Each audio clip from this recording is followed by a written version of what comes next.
Bismillahirrahmanirrahim. Assalamualaikum warahmatullahi wabarakatuh.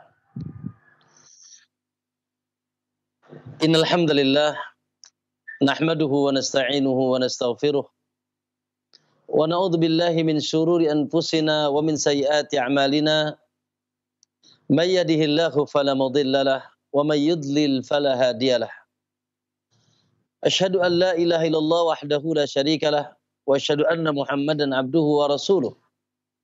Allahumma salli wa sallim wa barik ala nabiyyina Muhammadin wa ala alihi wa sahabatihi wa man ittadahu bihudahu ila yaumiddin, amma ba'd. Ya ayyuhalladzina amanu ittaqullaha haqqa tuqatih wa la tamutunna illa wa antum muslimun. Fa inna asdaqal hadithi kitabullah wa khairal huda huda Muhammadin sallallahu alaihi wasallam. Wa syarrul umuri muhdatsatuha fa inna kulla muhdatsatin bid'ah wa kulla bid'atin dhalalah wa kulla dhalalatin finnar atau kama qala Nabi sallallahu alaihi wasallam.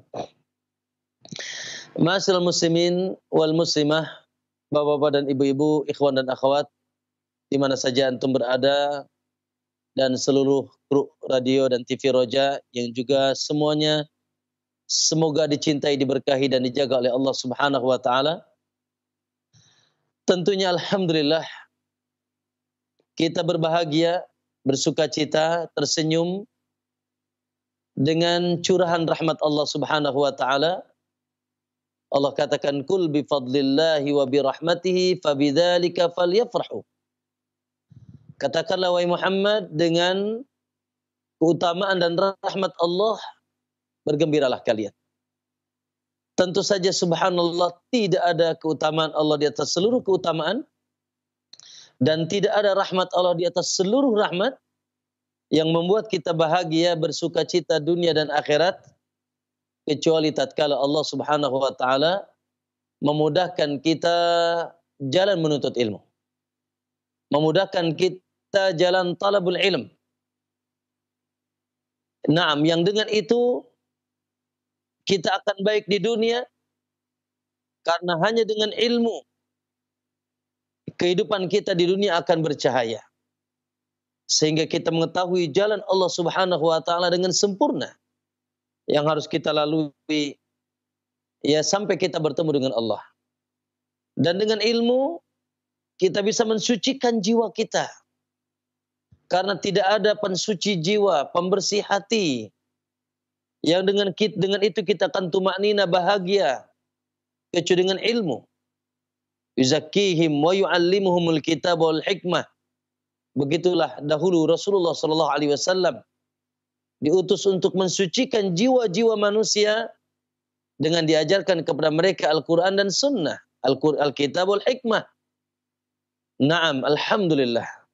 Maka ini keutamaan yang sangat dahsyat yang tercurah kepada kita ketika Allah memudahkan kita jalan talabul ilm. Alhamdulillah, semoga kita diberikan nikmat yang langgeng dalam urusan menuntut ilmu dan kita istiqomah di atas jalan talabul ilm sehingga kita mendapatkan ilmu yang manfaat. Ma'asyiral muslimin rahimakumullah. Alhamdulillah, dengan izin dan taufik dari Allah Subhanahu wa taala, di sore hari ini ya, yang biasanya kita membahas buku yang berkah yang ditulis oleh guru kita Syekh Ustadz Yazid bin Abdul Qadir Jawas hafizahullah, yaitu kitab Prinsip Dasar Islam. Alhamdulillah alladzi bi ni'matihi tatimmus shalihat, yang dengan nikmat Allah ya amalan-amalan soleh bisa kita lakukan dengan sempurna. Alhamdulillah, dengan izin Allah kita sudah tuntaskan. Walaupun tidak ada istilah tuntas dalam menuntut ilmu, dan buku itu pun kita terus murajaah, kita terus ulang, kita terus pelajari. Ya, apalagi buku Prinsip Dasar Islam adalah buku yang menanamkan kepada kita ya pokok-pokok pondasi Islam, dasar-dasar Islam, agar kita berada di atas Islam yang benar, Islam yang dikehendaki oleh Allah dan Rasul-Nya, sesuai dengan pemahaman Al-Quran, As-Sunnah, dan mengikuti jejak salafus saleh terdahulu dari kalangan para sahabat ya yang begitu dahulu Islam yang dibawa oleh Nabi sallallahu alaihi wasallam.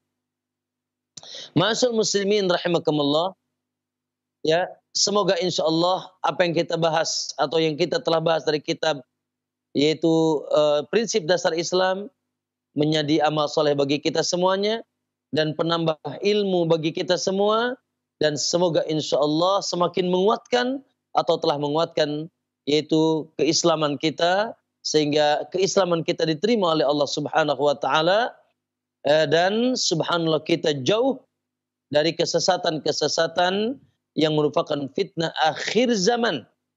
Di bagaimana Nabi kabarkan bahwasanya umat ini akan terpecah menjadi sekian dan sekian kelompok, golongan, yang masalahnya kata Nabi semuanya terancam neraka illa wahid, kecuali satu. Siapa yang satu itu? Naam, mereka lah orang-orang yang berdiri di atas agama Allah, agama Islam, dengan tuntunan yang benar, yang hak, sebagaimana dahulu dibawa oleh Rasulullah SAW, yaitu melalui Al-Quran dan sunnahnya, dan mencontoh pemahaman generasi yang telah disucikan oleh Allah SWT. Ma'asyiral muslimin, alhamdulillah, setelah kita usai mempelajari kitab tersebut, dengan izin Allah SWT, di kesempatan ini kita akan membahas buku yang sederhana, ya, yang berusaha saya kumpulkan pembahasan-pembahasannya, ya, dalam tema, namun saya kira tema ini tema yang sangat besar, tema yang sangat agung, tema yang sangat penting dalam kehidupan kita, yang saya temakan dengan judul hati yang menauhidkan Allah. Hati yang mentauhidkan Allah. Allahu Akbar. Masya Allah. Ya, dalam pembahasan ini, dilihat dari judulnya ada dua perkara penting dalam tema ini. Pertama, membahas tentang perkara yang sangat penting dalam tubuh kita. Ya, perkara yang sangat darurat dalam tubuh kita. Untuk kita senantiasa jaga, untuk kita senantiasa cucikan. Dan dari situ kebahagiaan kita. Yaitu hati kita. Hati seorang hamba. Yang harus suci, yang harus bersih. Karena dengan kesucian dan kebersihan hati seorang hamba, maka dengan itu dia akan mendapatkan kebahagiaan. Karena hakikat kebahagiaan adanya di hatu sanubari seorang hamba. Sebagaimana para ulama ketika menerjemahkan makna bahagia, kata mereka, tuma'ninatun nafsi wansirahus sadr. Tenangnya dada, tenangnya hati, lapangnya dada. Subhanallah. Itu yang pertama. Yang kedua, ma'asyiral muslimin, yang kita bahas perkara hati yang paling agung, yang merupakan asas pondasi agama, yaitu tauhidullahi azza wa jalla, yang pusarannya ada di hati seorang hamba. Subhanallah, sementara tauhid tidak diragukan lagi, bahwasanya tauhid merupakan asasuddin, asas agama kita, yang tidak diterima agama apapun apabila tidak didasar dengan tauhid. Ya, agama seluruh para nabi Islam, sammakumul muslimun, kami namakan kalian muslim, aslim. Idh qala lahu rabbuhu aslim. Ketika dikatakan kepadanya oleh Rabbnya aslim, yaitu kepada Ibrahim, berserahlah kau diri kepada Allah. Qala aslamtu li rabbil alamin. Aku berserah diri kepada Rabbul Alamin. Maka ma'asyiral muslimin, agama Islam yang artinya istislamu lillahi bitauhid, yaitu berserah diri kepada Allah, menyerahkan diri kepada tunduk dan patuh dengan hanya menjadikan Allah satu-satunya zat yang disembah. Itulah tauhid. Zat yang diagungkan, ya, dengan kegagahan, dengan kegagahannya, dengan kerajaannya, dengan ketinggiannya Allah Subhanahu wa taala, dengan segala rububiyahnya. Sehingga kita pun tidak menghambakan diri kecuali kepada Allah. Wa ma umiru illa liya'budullah mukhlishina lahuddin Tidaklah kami perintahkan mereka kecuali agar mereka hanya menyembah Allah mukhlishina lahuddin, betul-betul ikhlas dalam agama ini. Sehingga ma'asyar muslimin, Allahu Akbar, tidak diterima agama apapun apabila tidak didasari dengan tauhid. Dan kita ketahui bahwasanya para rasul pun dahulu diutus. Ya. Naam, seluruh rasul diutus untuk mengingatkan tauhid, untuk menegakkan tauhid, untuk mengajak manusia kembali kepada tauhid. Naam, sebagaimana Allah sebutkan dalam surat Al-Anbiya ayat 25, Allah katakan, "Wa ma arsalna min qablika mir rasulin." Tidak ada seorang rasul pun yang diutus sebelum engkau wahai Muhammad, ila nuhi ilaih, kecuali kami wahyukan kepada mereka annahu la ilaha illa ana, bahwasanya tidak ada ilah yang berhak disembah kecuali aku, yaitu Allah Subhanahu wa taala. Subhanallah, ma'asal muslimin, sehingga Quran pun diturunkan, kitab-kitab terdahulu. Kitab-kitab terdahulu sampai Al-Quran diturunkan. Dengan kitab yang paling sempurna semuanya, isinya bagaimana mengajak manusia kepada ketauhidan kepada Allah Subhanahu wa taala. Maka tauhid, Allahu Akbar, ya, merupakan syarat tegaknya agama dalam jiwa seseorang dan syarat diterimanya amal saleh dan syarat kebahagiaan mutlak, ya, bagi hamba baik di dunia, dan tidak akan dia bisa masuk surga Allah Subhanahu wa taala sampai dia mentauhidkan Allah, yaitu menegakkan bendera dan mengibarkan bendera la ilaha illallah, bahwasanya tidak ada ilah yang berhak disembah kecuali Allah Subhanahu wa taala. Seluruh yang ada di alam semesta ini selain Allah adalah makhluk yang diciptakan dan dimiliki dan diatur oleh Allah Subhanahu wa taala, yang tidak memiliki sifat ketuhanan, baik malaikatnya maupun nabinya, ya, begitu yang lainnya dari makhluk-makhluk Allah Subhanahu wa taala. Ma'asyiral muslimin, pusaran tauhid adanya di hati seorang hamba. Allahu Akbar, ketika hati bagus, isinya penuh dengan ketundukan, keimanan, ketauhidan kepada Allah, keyakinan yang kuat, akidah yang lurus kepada Allah Subhanahu wa taala, maka subhanallah, itulah hati yang suci, hati yang akan muncul dari hati yang suci tersebut, hati yang bersih tersebut, penghambaan yang sempurna, ya, sujud yang sempurna, ruku yang sempurna, roja, harapan yang sempurna, tawakal yang sempurna, ketundukan yang sempurna kepada Allah Subhanahu wa taala. Oleh karena itu, subhanallah, ma'asyiral muslimin, saya menganggap penting untuk menulis atau untuk mengumpulkan pembahasan yang sangat penting ini dengan tema hati yang mentauhidkan Allah Subhanahu wa taala. Tapi ma'asyiral muslimin rahimakumullah, ini adalah perdana, ya, dari pembahasan buku yang akan kita bahas, ya, yang insya Allah metodenya saya akan jelaskan isi kandungan dari buku ini, ya, dengan singkat. Lalu insya Allah untuk menyempurnakan agar, ya, buku ini bisa disimak dengan sempurna, maka insya Allah setelah penjelasan kita akan mendengarkan akhina al-fadil al-Ustadz Ihsan hafizahullah ta'ala untuk membacanya, dan, ya, kaum muslimin di mana saja bisa menyimak dengan itu, barangkali di antara antum sudah ada yang memegang, ya, buku ini, ya, sehingga antum bisa menyimaknya, dan mungkin nanti juga dari tim di sini mengirimkan PDF-nya sehingga bisa ditampakkan juga di layar, ya, ketika dibaca, sehingga insya Allah dengan itu bisa sempurna. Ma'asyiral muslimin rahimakumullah,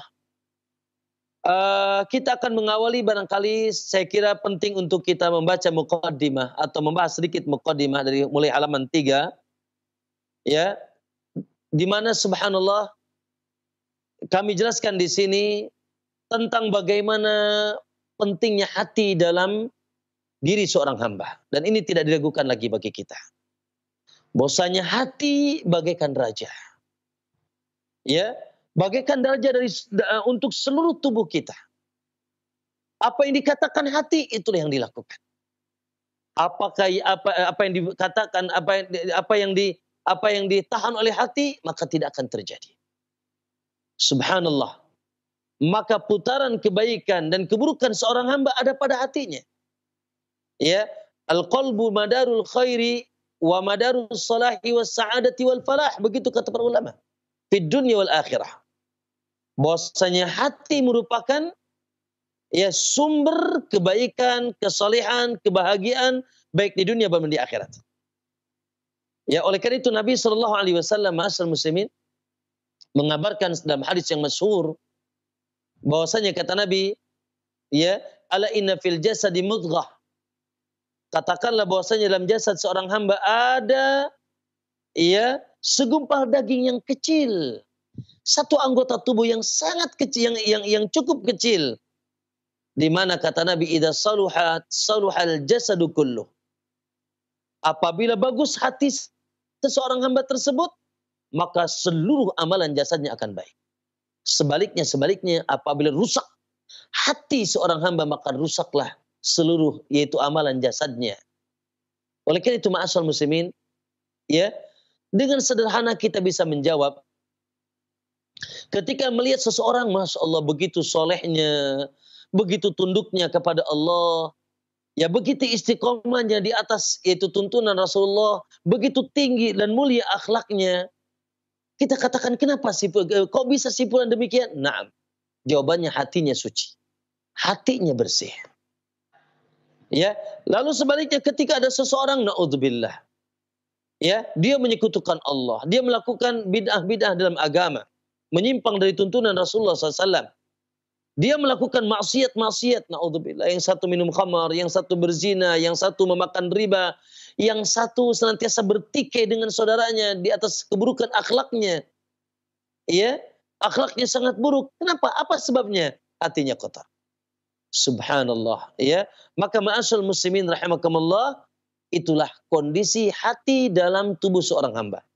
Hatilah yang menentukan seorang hamba kebaikan dan keburukannya. Maka subhanallah, kalau begitu sangat darurat penting ya untuk kita senantiasa memperhatikan kebaikan, kesucian dan kebersihan hati kita. Maka ma'asyiral muslimin rahimakumullah, ya, sehingga Allah Subhanahu wa taala ya menilai seseorang yang ditilai di mata Allah Subhanahu wa taala hatinya. Allah tidak melihat yaitu sekedar jasad tubuh seseorang.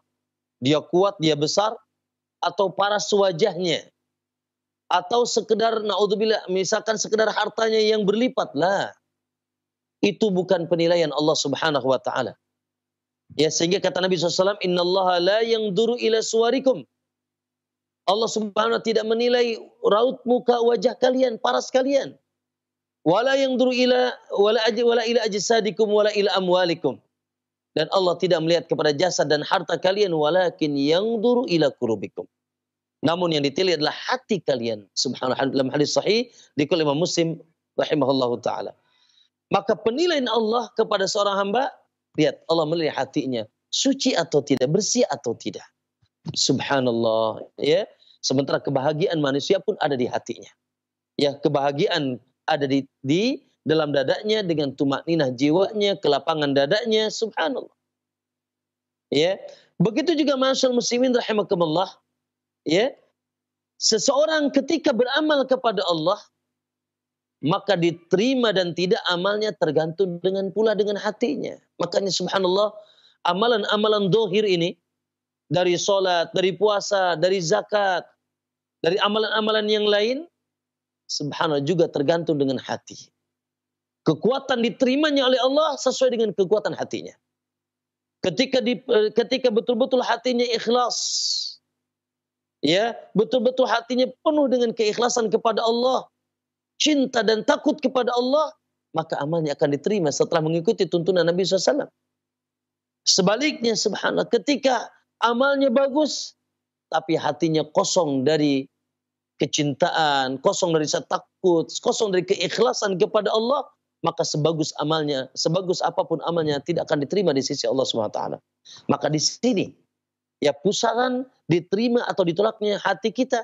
Makanya lihat di sini Syekhul Islam Ibnu Taimiyah mengatakan al-a'malu dhahirah, kata beliau, bahwasanya amalan-amalan yang nampak la takunu salihatan makbulatan, ya, tidak akan saleh, tidak akan baik dan diterima oleh Allah illa biwasitati a'malil qalb, kecuali dengan perantaraan amalan-amalan hati.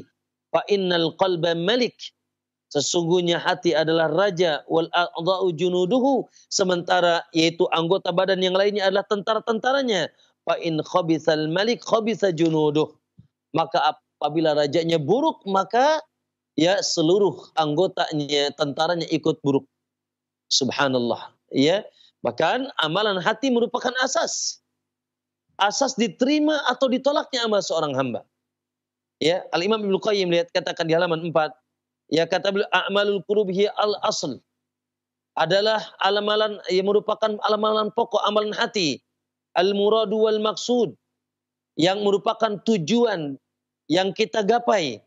Sementara wa a'malul jawarihi taba'un, sementara amalan-amalan anggota badan yang lainnya dari anggota badan kita yaitu hanya sekedar pengikut saja. Wa muktamilatun wa mutatimmatun, yang menyempurnakan, yang sekedar penyempurna.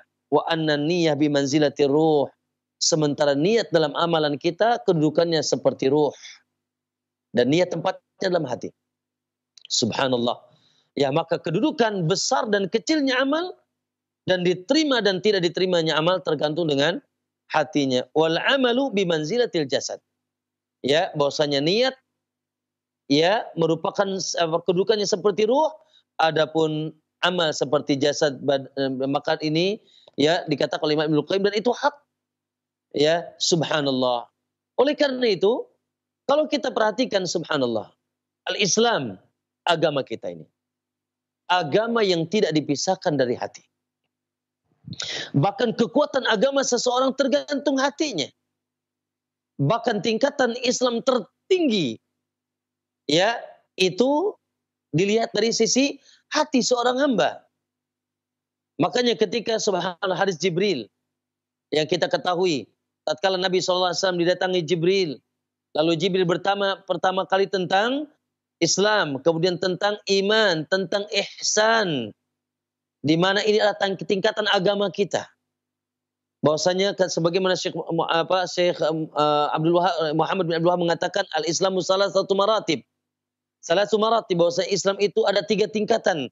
Tingkatan pertama adalah tingkatan Islam yang ya nampak dari dohir-dohirnya, dari amalan-amalan dohirnya, mengucapkan 2 kalimat syahadat, salat, puasa, zakat dan seterusnya, ya, yang subhanallah ini bisa dilakukan oleh orang-orang munafik. Ya, di mana orang-orang munafik dahulu di zaman Nabi, mereka menampakkan Islam. Mereka salat bersama Rasulullah SAW. Ya, mereka mengucapkan 2 kalimat syahadat, mereka membayar zakat dan lain sebagainya. Maka ma'asyiral muslimin rahimakumullah, nah ketika ya ingin naik ke dalam tingkatan kedua yaitu tingkatan iman, lalu nanti setelahnya tingkatan yang tertinggi ihsan, masya Allah, maka dibutuhkan di sana kekuatan hati. Karena ya seseorang bisa naik kepada tingkatan mukmin, apalagi mukmin yang sempurna imannya, maka tidak lepas dari amalan hatinya.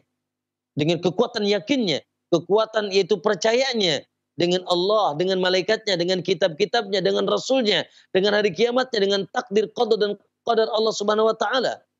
Maka sesuai dengan kekuatan iman dan yakinnya dengan yaitu perkara-perkara iman, maka dia menjadi mukmin yang baik. Mukmin yang sempurna. Makanya para ulama ketika menerjemahkan makna iman, apa mereka katakan? Yang pertama tasdikun bil qalb, yaitu mempercayai kuat dan yakin dengan seyakinnya dalam hati kita. Baru setelah itu ya diucapkan dengan lisan, ya lalu setelah itu dibuktikan dengan amalan anggota badan. Nah, makanya ma'asyiral muslimin rahimakumullah, kemudian naik kepada tingkatan tertinggi, tingkatan ihsan. Subhanallah. Ya, inilah tingkatan para nabi atau orang-orang yang menyerupai nabi. Dan tingkatan ini subhanallah kekuatannya ada di hati seorang hamba. Anta'budallaha ka'annaka tara. Engkau menghambakan diri kepada Allah seakan-akan kau melihatnya. Fa illam takun tarah. Apabila kita tidak melihatnya atau belum sampai kepada derajat itu, fa innahu yara, maka sesungguhnya Allah senantiasa melihat kita. Keyakinan hati, muraqabatullah, senantiasa merasa diawasi oleh Allah, Allah senantiasa melihatnya, Allah senantiasa mendengarnya, sehingga subhanallah dia tidak akan mampu luput dari pendengar dan penglihatan, dan dia pun yakin bahwasanya Allah senantiasa melihatnya. Maka ini ma'asyiral muslimin, lihat di halaman 7 saya katakan dua tingkatan di antara tingkatan tersebut yaitu iman dan Islam adalah ihsan, adalah berkaitan dengan amalan hati. Ya, kedua hal ini berada di atas derajat Islam yang ya pengertiannya adalah amalan yang ya pengertiannya adalah amalan badan. Maksudnya adalah ya dibuktikan nanti dalam amalan badan mereka. Ma'asyiral muslimin rahimakumullah. Allah Subhanahu wa taala tadi ya menilai amalan seseorang diterima atau tidaknya sesuai dengan keikhlasan yang ada di hatinya. Ketauhidannya, ketundukannya. Ya ketika dia hanya mentauhidkan Allah, jauh dari perkara-perkara yang jauh ya dari kesyirikan, baik syirik kecil maupun syirik besar, maka diterima amalnya di sisi Allah Subhanahu wa taala.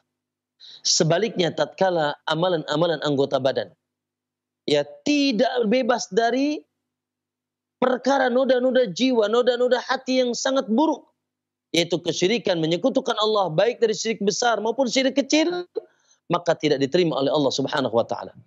Oleh karena itu, ya, lihat Nabi sallallahu alaihi wasallam mengatakan ana agna syuraka'a 'ani syirik. Aku adalah zat yang ya tidak membutuhkan sekutu. Ya, aku zat yang tidak membutuhkan sekutu. Man amila amalan asyraka fihi ma'iya ghairi taraktuhu wa syirkah. Maka barang siapa yang beramal yang di mana di sana seorang hamba menyekutukan aku dengan sesuatu dengan selainku, ya maka aku tinggalkan dia bersama sekutunya. Dengan sesuatu yang dia sekutukan. Maka subhanallah di sini seseorang beramal. Seseorang sholat, seseorang puasa, seseorang zakat. Tapi ketika hatinya tidak murni kepada Allah, ya masih dicampuri dengan keinginan-keinginan selain Allah. Dari ingin dipuji, dari ingin disanjung, ya ingin diangkat, ingin tenar, ingin didengar, ya bahkan di sana ada niatan-niatan dunia, maka subhanallah nihil amalnya tidak diterima oleh Allah Subhanahu wa taala.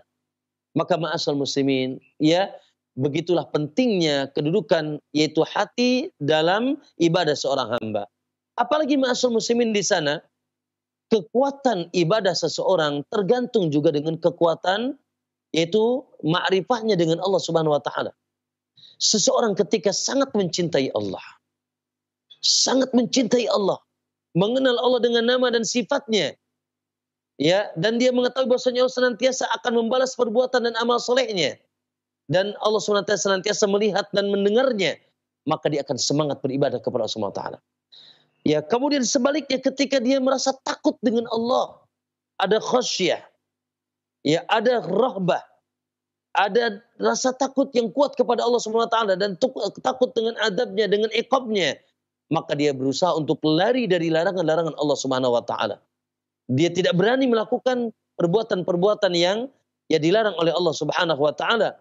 Maka ma'asyiral muslimin, ya dengan itulah akan muncul kekuatan amalan seorang hamba, antara kuat atau lemahnya amalan hamba tersebut.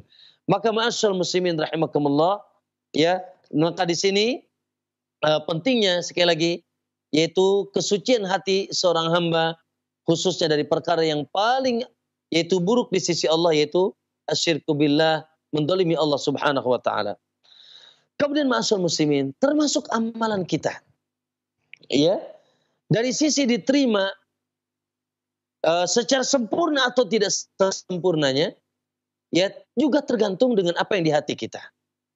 Subhanallah, dua orang akhi, ya melakukan amalan, ya yang satu pahalanya besar karena kekuatan yaitu niat yang ikhlas di sisi Allah kepada Allah Subhanahu wa taala. Sebaliknya seseorang subhanallah sama dan sama, ya, namun sedikit diterimanya atau rendah diterima oleh Allah Subhanahu wa taala, bahkan tidak diterima oleh Allah, ya ketika subhanallah ya kosong hatinya dari keikhlasan yang kuat dari Allah Subhanahu wa taala. Makanya lihat di sini Abdullah bin Mubarak rahimahullahu taala mengatakan rubba amalin saghirin tu'azzimuhu niyyah. Betapa banyak amalan yang kecil menjadi besar karena niatnya. Ya, betapa amalannya sederhana. Amalnya tidak besar. Ya, tapi menjadi besar di sisi Allah karena keagungan niatnya. Ada seseorang subhanallah sekedar dia menyingkirkan diri dari jalan dengan niat agar tidak menyakiti kaum muslimin. Allahu Akbar. Kata Nabi, ya orang tersebut mendapatkan hadiah surga dari sisi Allah Subhanahu wa taala. Amalannya sederhana. Ada seorang wanita memberikan minum seekor anjing yang sangat kehausan. Allahu Akbar. Allah mengampuni dosanya. Padahal amalnya sederhana. Maka subhanallah, rubba amalin saghirin tu'adzimuhun niyah. Betapa banyak amalan yang kecil, kerdil, namun menjadi besar karena niatnya. Dan sebaliknya kata beliau, wa rubba amalin kabirin tusaghirhun niyah. Ya, bahwasanya betapa banyak amalan yang kecil, rubba amalin kabirin, berapa banyak amalan besar menjadi kerdil, menjadi hina, bahkan tidak diterima oleh Allah Subhanahu wa taala. Ya karena niatnya. Subhanallah. Dan itu sekali lagi pusarannya di hati seorang hamba. Itu pusarannya di hati seorang hamba. Sebaliknya ma'asyiral muslimin, ada orang melakukan dosa besar. Dosa besar itu menjadi kecil. Ya karena kesucian hati seorang hamba yang ingin yang ingin kembali, ingin bertobat dan ingat dan takut kepada Allah. Ya, orang melakukan kesyirikan, orang melakukan kebid'ahan, orang melakukan maksiat-maksiat besar. Lalu setelah itu hatinya kembali kepada Allah. Hatinya tunduk kepada Allah. Maka dosa-dosa besar itu dihapus oleh Allah SWT. Ya karena seseorang hamba ketika bertobat, ya membutuhkan hati yang jujur. Ya, hati yang jujur bahwasanya dia betul-betul kembali kepada Allah. Bukan sekedar lisannya mengucapkan, yaitu istighfar. Ya, meminta ampun kepada Allah SWT. Ya sebaliknya akhi, ada dosa kecil. Tapi karena hatinya meremehkan dosa kecil tersebut, setiap hari dia melakukan dosa tersebut.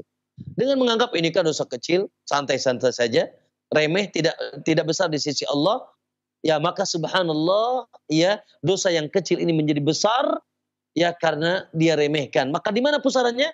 Di sini, di hati seorang hamba. Maka ma'asyiral muslimin, sebagaimana para ulama mengatakan la saghirata mal istimrar. Ya tidak ada dosa kecil kalau dia remehkan dan dia terus-menerus dia lakukan. Maka yang kecil itu akan menjadi besar sebagaimana gundukan pasir yang kecil ketika bertumpuk menjadi gundukan, ya gunung yang tinggi dan besar. Sebaliknya wala kabirata ma'al istighfar. Dan tidak ada dosa besar bila disertai dengan istighfar. Maka ma'asyiral muslimin, nah itu semuanya adalah pusarannya di dalam hati seorang hamba. Nah, maka dari sini ma'asyiral muslimin, ya, maka pentingnya seorang hamba senantiasa berusaha mensucikan jiwanya. Qad aflaha man zakkaha, qad aflaha man tazakka. Ya, sungguh bahagia orang senantiasa mensucikan jiwanya, membersihkan hatinya.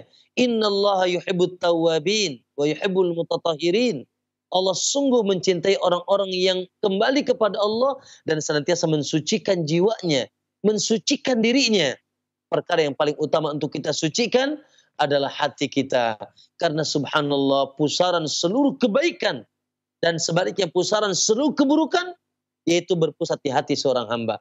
Dan termasuk kebahagiaan seorang hamba. Ya, seorang dikatakan bahagia ketika hatinya bersih, ketika hatinya suci. Ya, maka bahagia itu adanya di hati seorang hamba. Ya, ditambah lagi subhanallah ketika kita menghadap Allah Subhanahu wa taala. Ya, Allah Subhanahu wa taala akan menerima kita ketika suci hati kita. Makanya panggilannya kata Allah, ya ayyatuhan nafsul mutmainnah, wahai jiwa yang tenang, wahai jiwa yang suci, wahai jiwa yang bersih, irji'i ila rabbiki radiyatan mardiyah. Kembalilah ke keharibaan Rabbmu dalam keadaan engkau ridho dan telah diridhai oleh Allah. Fadkhuli fi ibadi wadkhuli jannati. Masuklah ke dalam golongan hambaku dan masuklah ke dalam surgaku. Ya, kemudian ma'asyiral muslimin, di hari kiamat. Di hari kiamat, seseorang subhanallah yang menjamin keselamatan adalah kebersihan hatinya. Sebagaimana Allah katakan, yauma la yanfa'u malun wala banun. Ya, di hari yang tidak lagi manfaat harta dan anak-anak. Illa man atallaha biqalbin salim, kecuali yang mendatangi Allah dengan hati yang selamat, hati yang bersih. Maka subhanallah ma'asyiral muslimin, kalau kita begitu perhatian dengan baju kita, dengan kebersihannya, dengan rumah kita dengan kebersihannya, dengan kendaraan kita dengan kebersihannya, naam, maka lebih utama kita senantiasa berusaha untuk mensucikan jiwa kita, mensucikan hati kita. Nah, ma'asyiral muslimin, maka ya perkara yang paling utama dan amalan hati yang paling agung yang harus kita tanamkan dalam hati kita adalah tauhidullahi azza wajalla. Ya, yaitu mentauhidkan Allah Subhanahu wa taala. Maka hendaknya subhanallah perkara tauhid ini memancar dalam hati seorang hamba. Terpatri kuat ya keyakinan kepada Allah Subhanahu wa taala bahwasanya tidak ada yang berhak disembah di alam semesta ini. Tidak ada yang kita seyogianya tunduk dan patuh dan dengan secara mutlak. Tidak ada yang paling kita cintai, tidak ada yang paling kita agungkan. Kita serahkan semua urusan kita. Kita sandarkan semua urusan kita kecuali Allah Subhanahu wa taala. Tidak ada yang kita yakini bisa mengatur seluruh alam semesta, memiliki seluruh alam semesta dan menciptakan alam semesta ini termasuk kita kecuali Allah Subhanahu wa taala, sehingga subhanallah kita hanya bisa berserah diri, al-istislam, menyerahkan diri kita kepada Allah Subhanahu wa taala. Namun sebaliknya ma'asyiral muslimin, ya keburukan yang paling dahsyat, noda yang paling kotor, noda yang kalau kita wafat dalam keadaan memiliki noda tersebut, maka noda itu tidak akan bisa dibersihkan. Noda yang tidak akan pernah bisa diampuni oleh Allah ketika kita bertemu dengan noda tersebut. Noda yang menghalangi kita dari masuk surga Allah Subhanahu wa taala. Noda yang bisa yaitu menjerumuskan kita ke dalam api neraka bahkan bisa abadan abada, yaitu kesyirikan, di mana Allah katakan innallaha la yaghfiru ayyushraka bih. Allah tidak akan pernah mengampuni dosa syirik. Ya, ketika kita pulang menuju Allah masih ada noda kesyirikan di hati kita. Allah masih mau ya, masih ada harapan untuk mengampuni dosa-dosa selain syirik. Lalu ketika kita datang kepada Allah Subhanahu wa taala membawa kesyirikan, Allah akan haramkan bagi kita surganya. Allah katakan innahu man yusyrik billah faqad harramallahu alaihil jannah. Barang siapa yang menyekutukan Allah, maka Allah haramkan baginya surga. Oleh karena itu ma'asyiral muslimin, beruntunglah kita yang telah dipilih bagi Allah Subhanahu wa taala dari Allah, yang telah dipilihkan oleh Allah Subhanahu wa taala agama yang hak, agama yang bersih. Yang bersih hubungannya dengan Allah, bersih hubungannya dengan Rasulnya, bersih dengan hubungannya dengan sesamanya. Agama yang hak, yaitu agama satu-satunya yang diterima oleh Allah Subhanahu wa taala, yaitu agama Islam. Ya, setelah kita diselamatkan oleh Allah Subhanahu wa taala dari agama-agama selain Islam, karena tidak ada agama yang hak di hari ini di sisi Allah kecuali agama Islam. Namun agama ini tidak akan diterima oleh Allah Subhanahu wa taala tanpa kesucian hati, tanpa kebersihan jiwa, tanpa yaitu kelapangan dada, yaitu dengan bersihnya dari noda-noda yang bisa menghalangi kita dari Allah Subhanahu wa taala, dan noda yang paling tinggi, noda paling besar, noda paling buruk, ya innasyirka ladzulmun adzim, yaitu kesyirikan yang merupakan kedzaliman yang sangat besar di sisi Allah Subhanahu wa taala. Ma'asyiral muslimin rahimakumullah. Oleh karenanya ya insyaallah di kesempatan di pembahasan yang akan datang ya kita akan membahas buku ini, yaitu buku yang berupaya dan berusaha untuk bagaimana mengembalikan dan mengingatkan hati seorang hamba agar kembali kepada Allah SWT, kembali mentauhidkan Allah dan mensucikan jiwanya dari noda-noda kesyirikan. Insyaallah semoga Allah mudahkan pembahasan selanjutnya. Maka insyaallah di kesempatan yang akan datang kita akan masuk ke pembahasan yang setelahnya, dari mulai mengenal makna dan keindahan tauhid. Ya, kemudian kita akan mengenal yaitu antara tauhid dan kebahagiaan seorang hamba. Ya, kemudian setelahnya kita akan membahas tentang rincian hati yang mentauhidkan Allah Subhanahu wa taala. Naam, semoga Allah mudahkan insyaallah. Untuk selanjutnya mungkin kita akan simak dan kita dengarkan pembacaan bukunya dari muqaddimah ini oleh akhina al-fadil Ustaz Ihsan hafizahullah, falyatafaddal masykura. Naam. Bismillah, qala muallifu rahimahullahu ta'ala. Muqaddimah, hati diibaratkan raja, sedangkan anggota badan adalah prajuritnya.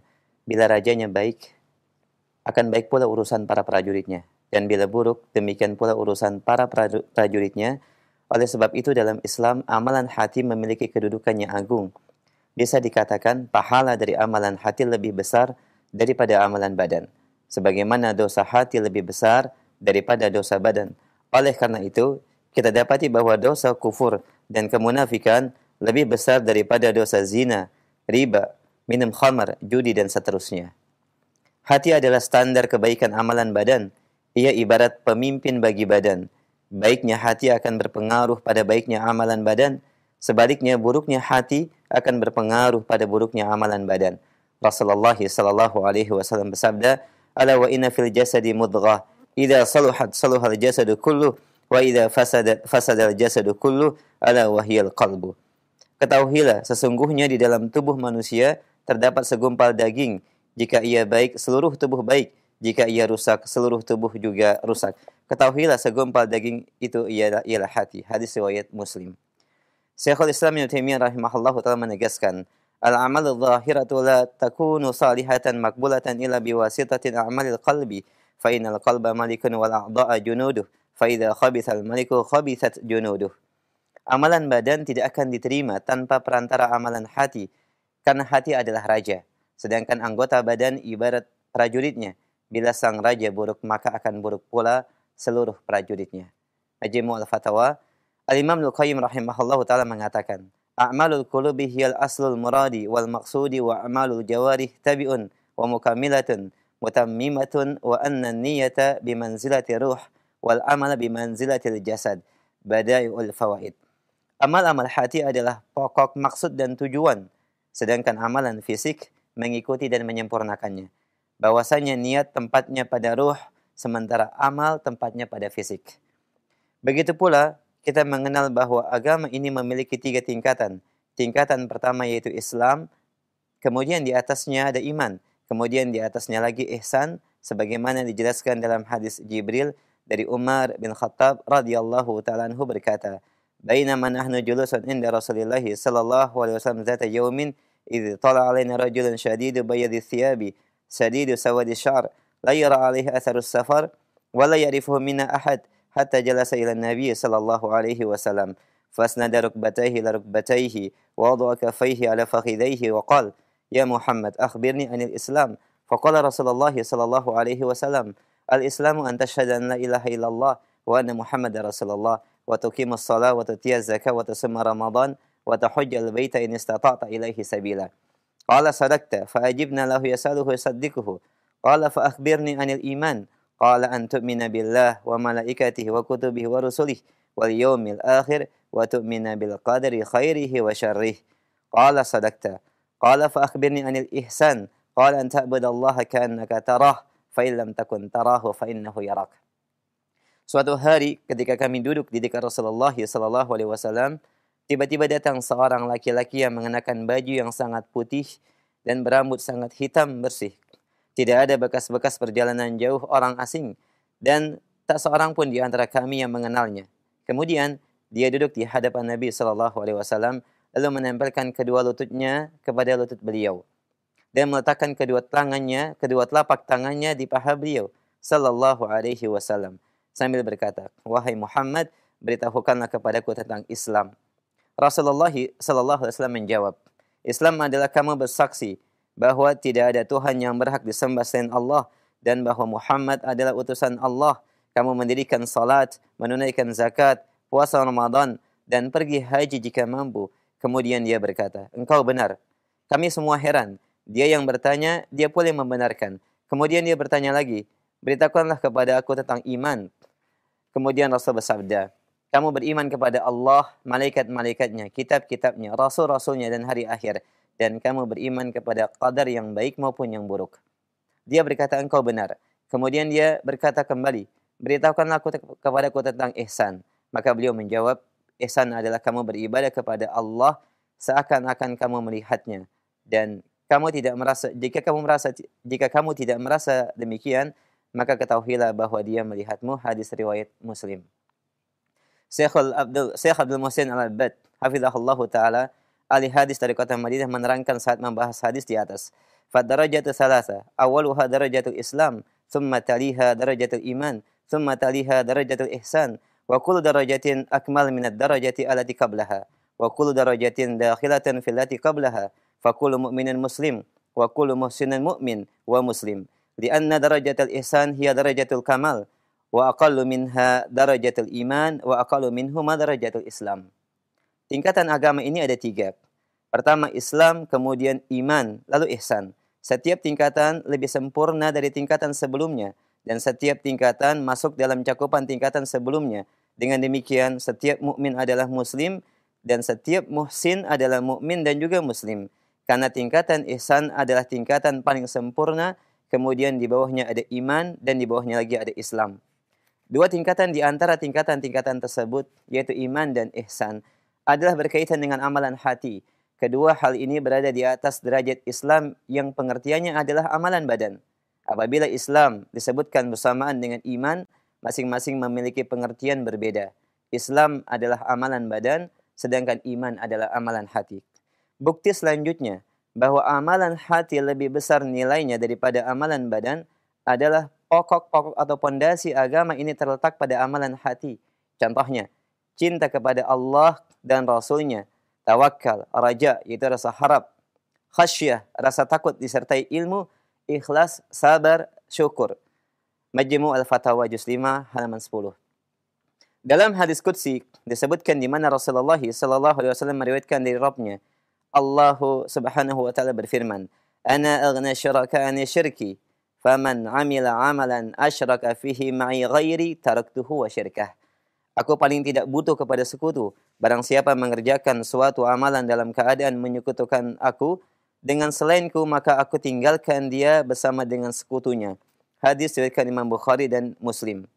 Hadis di atas merupakan dalil bahwa amalan hati lebih besar kedudukannya dari amalan badan. Amalan badan tidak akan berguna bila seseorang berlaku kesyirikan sebanyak apapun amalannya, meskipun kesyirikannya merupakan syirik kecil, apalagi syirik besar. Sebagai contoh, seseorang yang bersedekah karena riya, dan riya ini terletaknya di hati, maka akan sia-sialah pahalanya. Sebesar apapun nominal sedekah yang ia keluarkan, demikian juga dengan seseorang yang membaca Al-Quran, supaya orang-orang memuji suaranya, yaitu sum'ah. Hal ini juga akan menyia-nyiakan pahalanya, sebagus apapun lantunan suaranya. Para ulama juga menjelaskan bahwa besar kecilnya pahala berkaitan erat dengan keadaan niat dalam hati seseorang. Hal ini juga merupakan bukti bahwa amalan hati memiliki kedudukan yang tinggi. Bisa jadi amalan kecil menjadi besar nilai pahalanya disebabkan oleh niat, dan bisa jadi pula amalan besar menjadi kecil pahalanya disebabkan oleh niat. Dijelaskan oleh Abdullah bin Mubarak, "Rubba amalin saghirin tu'adzibuhun niyat, wa rubba amalin kabirin tusaghiruhun niyah." Boleh jadi amalan kecil tetapi pahalanya menjadi besar karena faktor niat, yaitu keikhlasan. Dan bisa jadi amalan besar menjadi kecil, nilai pahalanya disebabkan oleh niat. Demikian pula dosa. Dosa kecil akan menjadi besar apabila dilakukan dengan disertai rasa menyepelekan. Adapun dosa besar akan lenyap bila pelakunya merasa bersalah, menyesal, beristighfar, dan bertaubat kepada Allah. Semua ini kaitannya dengan hati. Oleh karena itu para ulama mengatakan, la saghiratan ma'al istimrar, wa la kabiratan ma'al istighfar. Tidak ada dosa kecil bila dilakukan secara terus-menerus, dan tidak ada dosa besar bila ditutupi dengan istighfar. Oleh karenanya, seseorang hamba hendaknya senantiasa memperhatikan amalan-amalan hati, serta menundukkan hatinya kepada Allah Azza wa Jal. Amalan itu insya Allah akan berpengaruh kepada sempurnanya amalan-amalan badan. Di antara amalan hati yang sangat agung adalah mentauhidkan Allah Azza wa Jalla, yang merupakan asas dan syarat diterimanya seluruh amalan, bahkan menjadi pondasi yang sangat kuat dalam agama Islam. Sebaliknya, keburukan yang paling besar yang terkait dengan hati adalah kesyirikan, yaitu seorang hamba memalingkan hatinya kepada selain Allah dan menyekutukannya dengan yang lainnya. Hal itu bisa memporak-porandakan agama dan amal, serta pelakunya terancam neraka jahanam.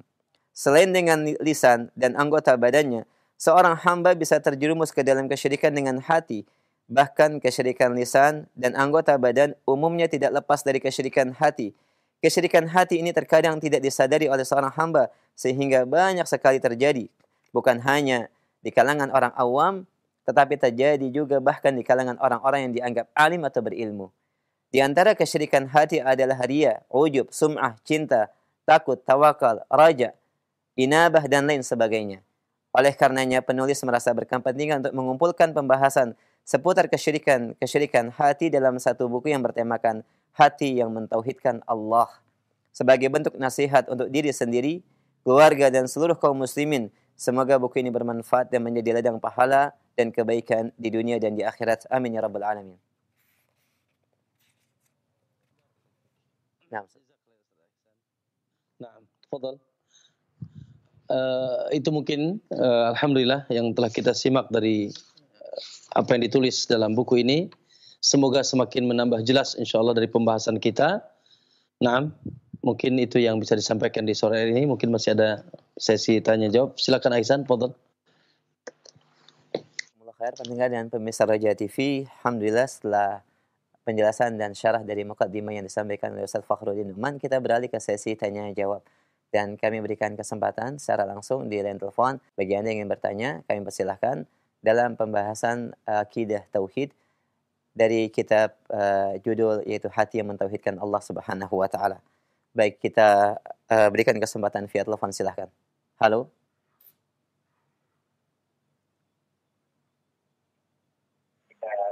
Ya, sudah masuk, silahkan.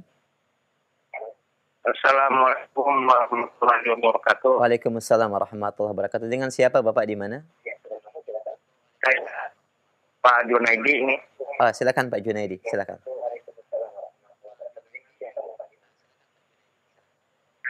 Dari Pandeglang. Masya Allah, dari Pandeglang. Silakan Pak Junaidi, langsung pertanyaan. Saya pernah punya buku yaitu pengobatan Oxford.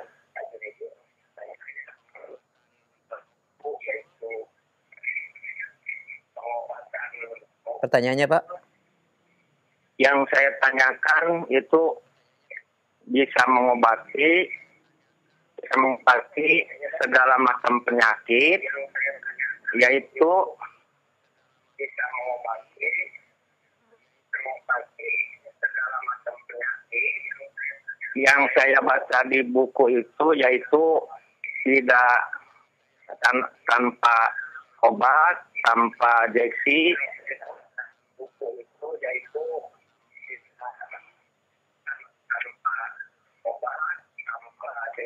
tanpa bantuan jin dan jauh dari syirik gitu. Bagaimana pengobatan secara kebersihan itu hati itu?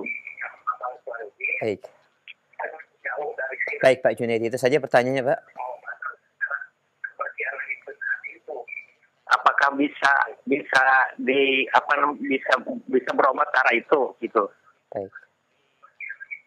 Baik, barakallahu fiik, jazakallahu khair, kita bisa dapat tangkap pertanyaannya. Langsung kita sampaikan kepada Ustaz Fakhruddin, kepada beliau, falyatafadhal masykurah. Silakan Ustaz. Nah, Pak Junaidi semoga diberkahi oleh Allah Subhanahu wa taala. Naam, wallahu alam. Ini sekedar apa yang bisa saya tangkap ya. Kita katakan bahwa penyakit terbagi dua. Ada penyakit jiwa, penyakit hati. Sebagaimana Allah katakan fi qulubihim marad. Ya, di hati mereka ada penyakit. La ilaha illallah. Dan penyakit hati ada 3. Namun dirangkum dalam 2 sebab. 1, syubhat.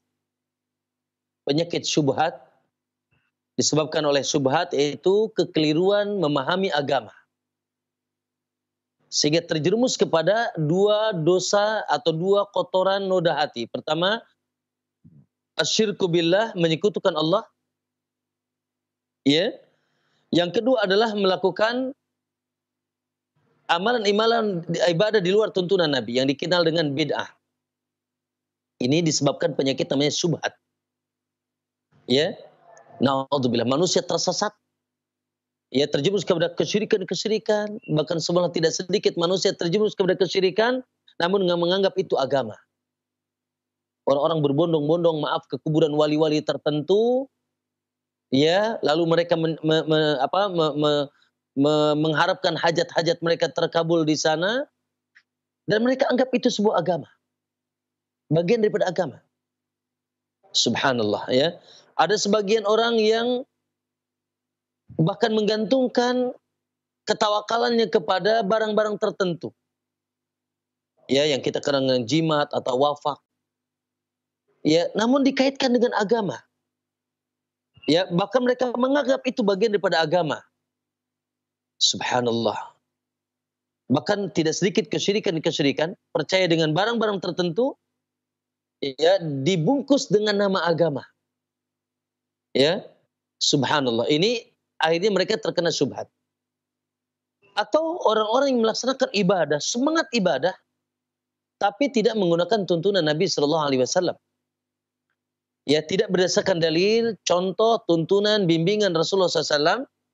Ya, akhirnya apa? Akhirnya mereka semangat, namun semangat yang bablas, ya, dan keluar dari tuntunan Nabi, dan mereka terancam dengan dosa yang kata Nabi, iyyakum wa muhdatsatil umur fa inna kulla muhdatsatin bid'ah wa kulla bid'atin dhalalah. Mereka terjun kepada dosa, yaitu kebid'ahan. Subhanallah, ini sangat banyak. Yang kedua yaitu penyakit yang disebabkan oleh syahwat. Ya, hawa nafsu. Syahwat syaitaniyah, syahwat bahimiyah, kehewanan, ya, di move oleh syaitan, hawa nafsu. Akhirnya dia terjerumus kepada maksiat. Na'udzubillah, ya. Zina, khamr, riba, dan seterusnya. Ya, maka ma'asal muslimin kamalah, na'am. Maka ini penyakit-penyakit hati, noda-noda hati yang bisa menghalangi perjalanan hamba menuju Allah Subhanahu wa taala. Maka ini, ya, obatnya adalah yaitu ilmu yang manfaat, ya, dari Al-Qur'an dan As-Sunnah, sehingga mensucikan jiwanya dari kotoran tauhid, kotoran syirik menjadi tauhid, kotoran bid'ah menjadi sunnah, dan kotoran maksiat kepada taat. Itu obat beklinya adalah cahaya Allah Subhanahu wa taala. Pembersihnya cahaya Allah Subhanahu wa taala itu ilmu yang manfaat. Yuzakkihim, mereka harus disucikan, wa yu'allimuhumul kitab wal hikmah, dengan diajarkan kepada mereka Al-Qur'an dan sunnah. Nah, itu tabibnya adalah Rasulullah SAW. Tabibnya adalah para ulama.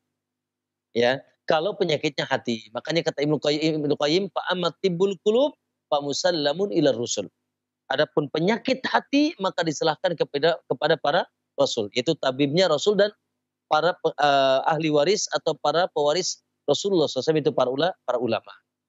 Maka dia dengan menuntut ilmu, dengan mensucikan jiwa dengan ilmu, insya Allah akan, ya, bersih. Adapun penyakit jasad, asal muslimin, ya, maka tentunya di sana boleh kita mencari obat. Ya, dan di antara obatnya, ya, yang dibolehkan adalah obat-obatan yang dahulu dikabarkan Nabi SAW. Maka kita kenal dari tibun nabawi. Ada madu, kita kenal, ya, sebagaimana Allah katakan fihi syifa, ada pengobatan. Kemudian subhanallah Zamzam, di mana Zamzam itu kata Nabi sifaun sifa'us sukmin, bisa mengobati penyakit. Ya, kemudian zaitun, habbatus sauda, ya, sifaun likulida kata Nabi, yaitu jintan hitam habbatus sauda bisa mengobati semua penyakit, ya, dan lain sebagainya. Termasuk juga adalah ruqyah. Ya, bacaan-bacaan Quran, di mana Al-Quran memang diturunkan salah satu hikmahnya adalah syifa. Maka subhanallah, ini obatan-obatan itu tibun nabawi yang kita dibolehkan. Dengan tetap keyakinan tidak ada kesembuhan kecuali dari Allah SWT. Kemudian masyarakat muslimin yaitu pengobatan konvensional. Ya, subhanallah, kita dapatkan di apotik, kita datang ke klinik-klinik, kita datang ke dokter, yaitu ke rumah sakit. Nah, maka boleh. Ya, obat-obatan yang setelah dideteksi secara ilmiah yang bisa menyembuhkan penyakit tertentu. Termasuk herbal, ya, herbal konvensional. Ya, di mana subhanallah kita bisa mendapatkan kesembuhan dari yaitu ramuan-ramuan jamu tertentu. Ya, maka subhanallah ma'asal muslimin, ini dibolehkan. Ya, nah, yang tidak dibolehkan adalah ketika pengobatan jasad, namun naudzubillah menggunakan cara-cara perdukunan, datang ke dukun, ya, lalu kita diberikan dijampe dengan jampe-jampe yang tidak jelas. Ya, kemudian naudzubillah misalkan kita diberikan barang-barang untuk digantungkan, biasanya dikaitkan dengan nyambat-nyambat nama selain Allah dan seterusnya, maka ini tentunya adalah obat-obat yang dilarang. Wallahu alam. Ya, semoga nyambung dengan pertanyaannya Pak Junaidi.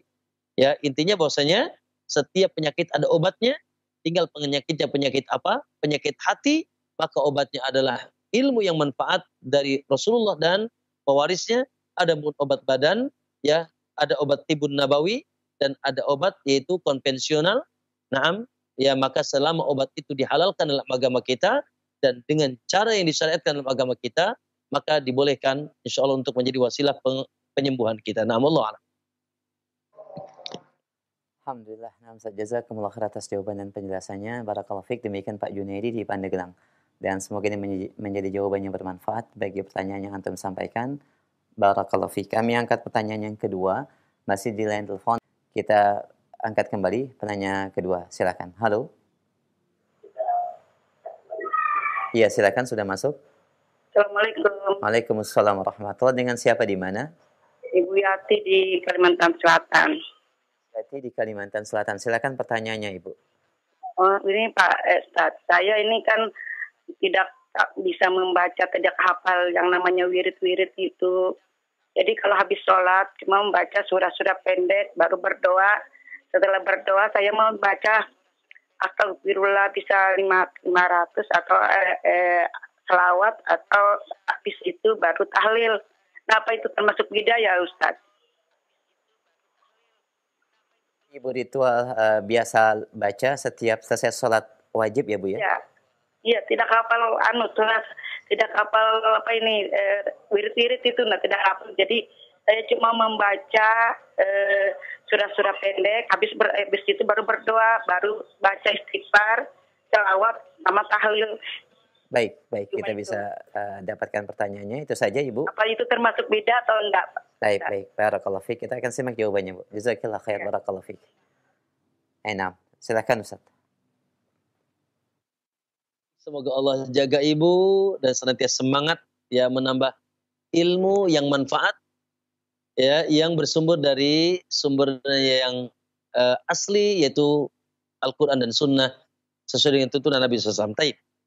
Berkaitan dengan zikir Ibu ya, yaitu zikir setelah sholat. Ya, tentunya pertama kita pastikan dan kita yakin bahwasanya Rasulullah SAW ya melakukan salat, lalu setelah itu Rasulullah SAW melakukan zikir. Ya, di sana ada zikir-zikir yang dibaca Nabi Sallallahu Alaihi Wasallam, zikir yang terikat dengan waktu tertentu, yaitu setelah salat. Ya, maka ini termasuk zikir namanya zikir muqayyad, zikir yang terikat dengan waktu tertentu atau tempat tertentu. Nah, ketika zikir itu berkaitan dengan waktu tertentu seperti tadi setelah salat, ya, maka hendaknya kita mencukupkan diri dengan zikir-zikir yang dicontohkan dan diajarkan Nabi. Ya, mencukupkan diri dengan zikir-zikir yang dahulu dilakukan oleh Nabi Shallallahu Alaihi Wasallam. Dan alhamdulillah sudah sangat sempurna diajarkan setelah dahulu dicontohkan dan diamalkan oleh Nabi SAW. Maka ya seyogianya Ibu ya berusaha untuk mendatangkan zikir yang diajarkan Nabi SAW. Dan itu sederhana. Nggak pakai 200, nggak pakai 500. Ya. Nggak usah duduk panjang. Ya. Terus gimana Ustaz? Alhamdulillah. Sekarang kalau Ibu tadi tidak hafal, ya kita tanya kepada ustaz di sana yang ya kita katakan ustaz Ahlus Sunnah di sana. Ya lalu kita beli bukunya, tanya mana buku zikir yang sesuai dengan tuntunan Nabi. Maka tidak mengapa kita tidak hafal, lalu kita baca. Dari mulai astagfirullah, ya Nabi SAW ketika mengawali zikirnya 3 kali astagfirullah, astagfirullah, astagfirullah. Lalu Nabi mengucapkan Allahumma antas salam, minkas salam, tabarakta ya dzal jalal wal ikram. Ya la ilaha illallah wa la syarika lah, lahul mulku wa lahul hamdu wa huwa ala kulli syai'in qadir. La ilaha illallah la na'budu illa iyyah, lahun ni'matu wa lahul fadlu wa lahul tsana'ul hasan, dan seterusnya. Lalu subhanallah 33 kali, alhamdulillah 33 kali, Allahu akbar 33 kali. Kemudian setelah itu kita membaca yaitu surat Al-Ikhlas, kemudian surat Al-Falaq, kemudian surat An-Nas. Dan seterusnya sebelumnya kita membaca ayat kursi, itu saja. Ya, zikir yang diajarkan Nabi SAW. Ya, maka Ibu saran saya ya di sana tanya ustadz yang kita harapkan ya Ustadz Ahlus Sunnah tentunya yang ya betul-betul ibadah di atas sunnah Nabi SAW, tanya mana buku yang sesuai dengan tuntunan Nabi SAW seputar zikir setelah salat. Dan alhamdulillah Ustadz kita Ustadz Yazid bin Abdul Qadir Jawas hafizahullah ya, nah, ada buku beliau zikir setelah salat dan zikir pagi petang. Dalam buku khusus, dalam buku kecil, buku saku. Ya, ibu tanya di sana. Ya, mana buku zikir setelah salat dan zikir pagi petang karangan Ustadz Yazid bin Abdul Qadir Jawas. Insyaallah apa yang beliau tulis di buku tersebut insyaallah berdasarkan tuntunan Nabi sallallahu alaihi wasallam, ya. Adapun mendawamkan artinya mengkontinukan zikir-zikir setiap setelah salat dengan zikir-zikir yang tidak datang dari Nabi SAW seperti ibu bilang tadi, ya membaca ini sekian ratus, kemudian baca tahlil dan seterusnya, ya maka ini khawatir ya kalau itu sudah menjadi sebuah continue yang kita dawamkan, yang kita senantiasa baca setiap saat, maka dikhawatirkan kita mendatangkan ya satu zikir yang ditentukan waktunya yang dahulu tidak diajarkan Nabi SAW dan kita khawatir terjun kepada kebid'ahan. Jadi ya bahaya bagi kita nantinya. Adapun ibu nanti di luar ya zikir di luar waktu itu, waktu yang bebas kapan saja mau baca la ilaha illallah 100 kali, 200 kali terserah tanpa kita menghitung, ya mau baca subhanallah berapa kali, setiap saat bahkan dituntut lisan kita senantiasa bahasa mengingat Allah, namun ya dalam kesempatan yang umum, ya tidak kesempatan yang dibatasi dengan waktu atau tempat tertentu. Ya itu mungkin barangkali bisa ditangkap bahwasanya intinya bahwa zikir setelah salat telah diajarkan Nabi SAW, bahkan telah diamalkan Nabi SAW dan sudah sempurna ya disampaikan dan sampai kepada kita, maka hendaknya kita hanya membaca apa yang dibaca dulu oleh Nabi SAW. Ya, lalu bagaimana Ustaz tidak hafal? Tidak ada masalah, tidak mesti hafal, maka kita baca bukunya baca. Ya, dan sudah ada buku-bukunya ya yang mengajar tentang itu, atau tanya kepada Ustadz Ahlus Sunnah di sana, ya Ustadz Ahlus Sunnah di kampung ibu atau di kota ibu, ya mana zikir yang sesuai dengan tuntunan Nabi dengan dalil-dalil yang sahih. Dan saya sudah sampaikan tadi ada buku yang ditulis oleh Ustadz Yazid bin Abdul Qadir Jawas hafizahullah tentang zikir pagi petang dan zikir setelah salat. Insyaallah itu buku yang sangat bagus. Naam. Jazakumullah khair Ustaz atas jawaban dan penjelasan demikian ibu yang bertanya. Barakallahu fiik. Dan kita berikan kesempatan yang ketiga masih di via telepon sebelum kami angkat pertanyaan dari pesan singkat. Kita sapa kembali penanya berikutnya. Silakan. Halo. Assalamualaikum. Waalaikumsalam warahmatullahi wabarakatuh. Dengan siapa Umu di mana? Dari hamba Allah di Balikpapan. Silakan Umu. Ya, nah, pertanyaannya silakan. Saya punya orang tua yang punya kepercayaan sedikit kalau punya anak itu, kalau misalnya sakit-sakitan itu harus dijual gitu. Harus di apa Umu? Diberi sama orang gitu nah. Diberi sama orang, dijadikan anak angkat. Baik. Jadi saya ngikutin aja dulu dari anak pertama sampai. Qadarullah ibu di Balikpapan, pertanyaannya terputus ya. Mungkin bisa dihubungkan kembali sehingga kami dapat pertanyaan yang lebih jelas dan sempurna untuk bisa menyampaikan. Atau Ustadz ya bisa menyampaikan jawaban.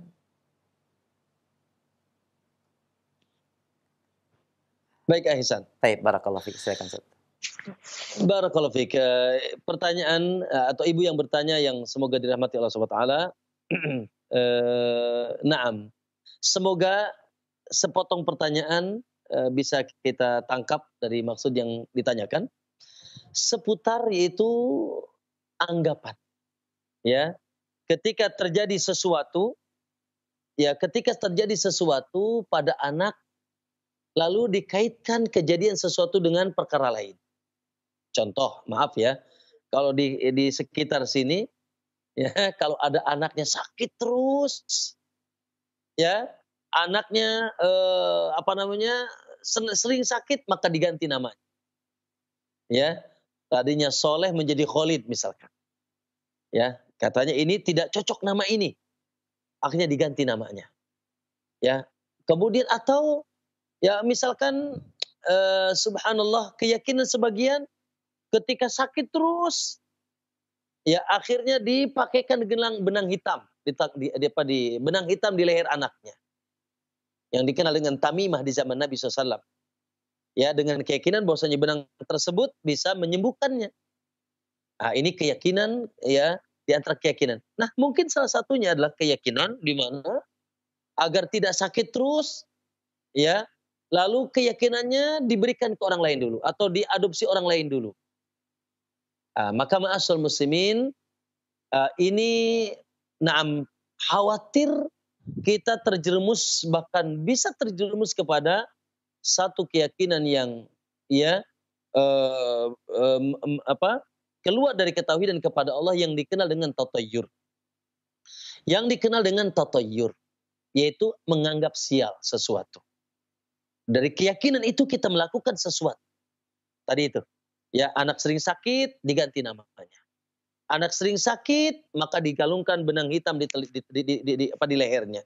Ada yang sering sakit lalu tadi itu dihadiahkan atau dihibahkan, diadopsikan ke orang lain. Ya, agar dia tidak sakit terus karena mungkin penyakit itu ada di rumahnya, kesialan ada di rumahnya. Maka subhanallah ini dikhawatirkan bahkan ya itu bagian daripada tatayyur, yaitu anggapan sial. Ya, maka kata Nabi atiyaratu syirkun, anggapan tatayyur itu adalah kesyirikan dan kesyirikan ya yaitu menggantungkan nasib ya kepada sesuatu yang dianggap bisa mendatangkan madarat atau bisa menolak manfaat atau bisa terangkatnya manfaat dari sana. Maka ma'asyiral muslimin, tentunya pertama ya ketika kita sakit tadi sudah saya jelaskan ya sakit jasad, ada jalan-jalan pengobatan ya yang disyariatkan oleh Allah SWT, baik pengobatan secara yaitu pengobatan Nabi ya tadi saya sudah jelaskan di awal di pertanyaan sebelumnya dengan minum zaitun ya dengan zaitun, dengan habatus sauda, dengan zam-zam ya, dengan juga diruqyah atau obat-obatan konvensional ya dibawa ke dokter, ke klinik ya, kemudian obat-obatan herbal sekarang banyak para herbalis ya dari masya Allah ya tumbuhan-tumbuhan yang dideteksi yang mengobati penyakit tertentu. Nah, maka alhamdulillah ada jalan keluar yang terbaik. Nah, adapun yang dilakukan oleh kedua orang tua, maka kewajiban kita adalah mendoakannya ya semoga Allah berikan hidayah. Ya, kemudian kita menasihatinya dengan cara yang baik bahwasanya perbuatan itu ya dikhawatirkan bahkan bisa terjerumus kepada yaitu satu larangan Nabi SAW yaitu tiarah, itu anggapan sial. Ya, anggapan sial adanya di tengah rumah tangga kita, adanya di rumah ini sehingga harus diadopsikan dahulu. Dan itu tidak pernah terjadi cara itu di zaman para ulama terdahulu, di zaman para sahabat, bahkan di zaman Nabi SAW tidak pernah terjadi. Wallahu a'lam. Na'am. Jazakumullah khairan atas jawaban dan nasihat setelah penjelasannya. Semoga ini menjadi jawaban bermanfaat bagi pendengar kita sesuai dengan apa yang ditanyakan di balik papan. Barakallahu fiik. Kemudian kami angkat pertanyaan dari pesan singkat. Assalamualaikum warahmatullahi wabarakatuh. Ustadz, bagaimanakah caranya untuk kita mengikhlaskan hati untuk bisa bertaubat dan bertaubat karena Allah Subhanahu wa taala, bukan karena maksud dan tujuan yang lain. Jazakallah khair. Bagus, Allahu akbar. Ya. Naam. Ya, di antara ketundukan hati seorang hamba yang dipenuhi dengan rasa cinta kepada Allah. Ya, juga dipenuhi dengan rasa takut kepada Allah. Ya, anna idza fa'alu walladzina idza fa'alu fahishatan aw dhalamu anfusahum dzakarullah fastaghfiru lidzunubihim wa may yaghfiru dzunuba illallah. Mereka orang yang melakukan perbuatan fahisyah, perbuatan dosa, dzakarullah, mereka langsung mengingat Allah. Penuh dengan rasa cinta, rasa malu kepada Allah, dan rasa takut kepada Allah. Ya, akhirnya mereka meminta ampun kepada Allah dan kembali ke jalan Allah SWT. Maka tentunya ini merupakan bagian dari perkara hati, ketundukan hati seorang hamba. Maka pertama tentunya subhanallah, seorang hamba tidak boleh aman dan merasa nyaman dengan dosanya. Karena dosa akan bisa menghalangi jalan dia menuju Allah. Dan dosa akan menghalangi dia dari kebahagiaannya di dunia. akhi, subhanallah, akibat dosa itu minimal, bukan minimal malah, ya bahkan perkara yang sangat perkara yang akan merenggut kita dan merenggut kebahagiaan kita. Kata Nabi SAW, Adzanbu al-ismu mahaka fil qalbi wa qarita an yatli alaihin nas. Dosa itu yang membuat hati tidak damai. Hati galau, hati yaitu tidak ada ketenangan. Sebab itu dosa, disebabkan dosa. Dan rugilah kita hidup dalam keadaan gundah gulana. Ya, hidup dalam keadaan kita tidak tenang disebabkan dosa kita. Oleh karena itu, akhi, orang yang melakukan dosa sebetulnya dia sedang mendolimi dirinya sendiri. Wa ma dhalamahumullah. Mereka tidak mendolimi Allah, lakin kanu anfusahum yadlimun. Ya, sesungguhnya mereka sedang mendolimi diri mereka sendiri. Kemudian ma'asyiral muslimin rahimakumullah. Dosa juga menghalangi kita dari kebahagiaan di negeri akhirat. Karena tidaklah seseorang masuk neraka kecuali karena dosanya. Ya, karena dosanya. Kalla bal rana ala qulubihim ma kanu yaksibun. Ada ron dalam jiwa mereka disebabkan perbuatan maksiat mereka yang menghalangi mereka dari masuk surga Allah Subhanahu wa taala. Maka tentunya ya ini harus dipupuk rasa takut kepada Allah. Ya, takut dengan adabnya di dunia, takut dengan peringatan Allah di dunia, takut dengan yaitu adab-adab Allah di akhirat, dan Allah mampu ya melakukan apapun kepada kita. Dan tumbuh rasa cinta kepada Allah, tumbuhkan rasa cinta kepada Allah. Ya, bagaimana Allah Subhanahu wa taala yang telah memberikan kita nikmat, segala-gala nikmat. Lalu apakah kita balas nikmatnya dengan kemaksiatan kita? Ya, di mana Allah, sementara Allah pun subhanallah Maha Pengampun. Ya, Maha penerima taubat. Alhamdulillah. Sehingga kita tidak boleh putus asa dengan dosa-dosa yang kita lakukan. Maka ma'asyiral muslimin, ya, jangan sampai terlambat. Jangan sampai terlambat. Karena kita tidak tahu kapan ajal akan menjemput kita.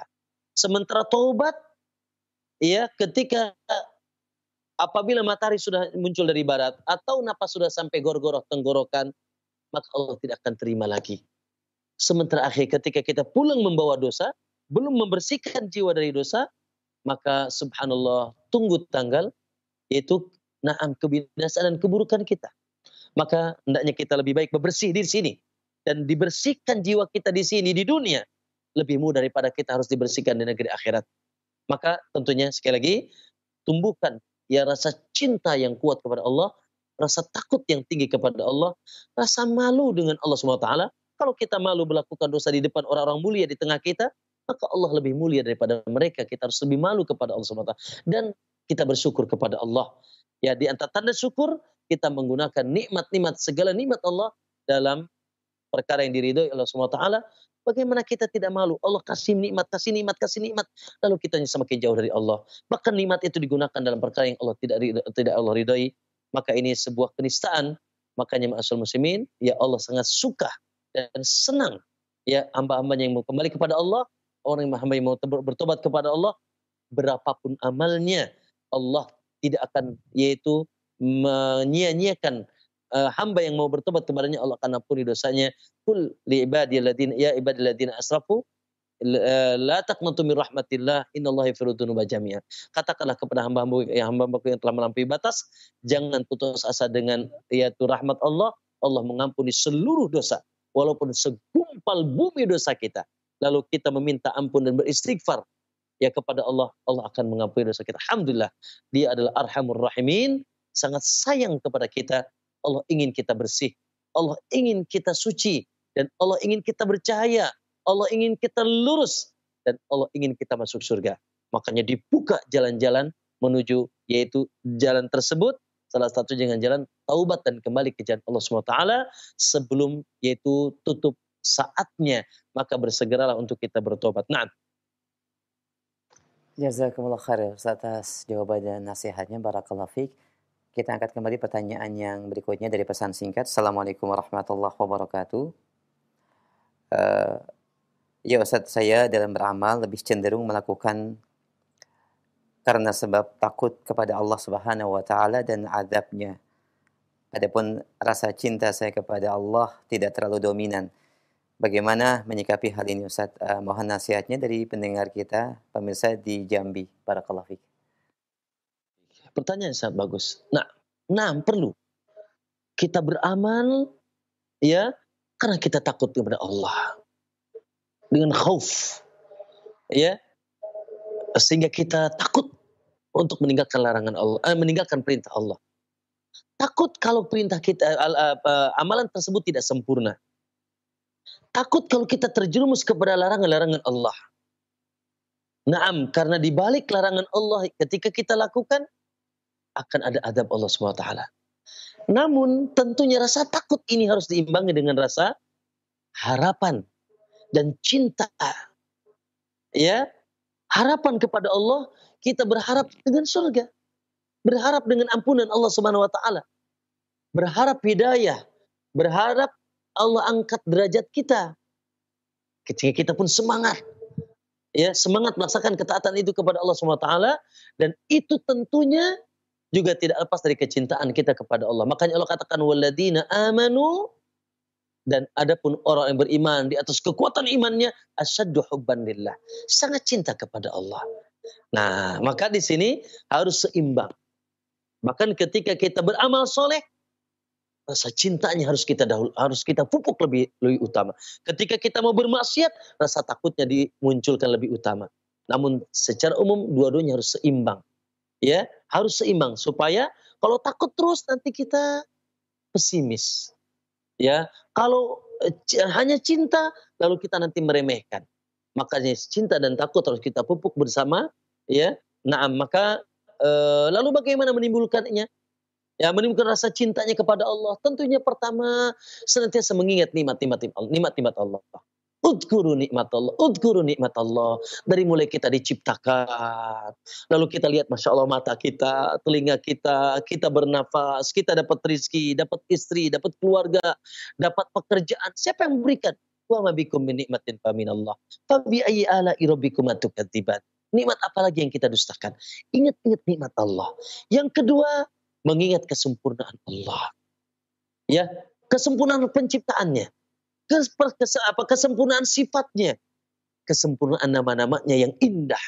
Allah Jamil, Allah Razzaq, Allah Ghafur, ya, Allah Qawi, Allah Matin, Allah Rahman, Allah Rahim. Semakin kenalah dengan Allah.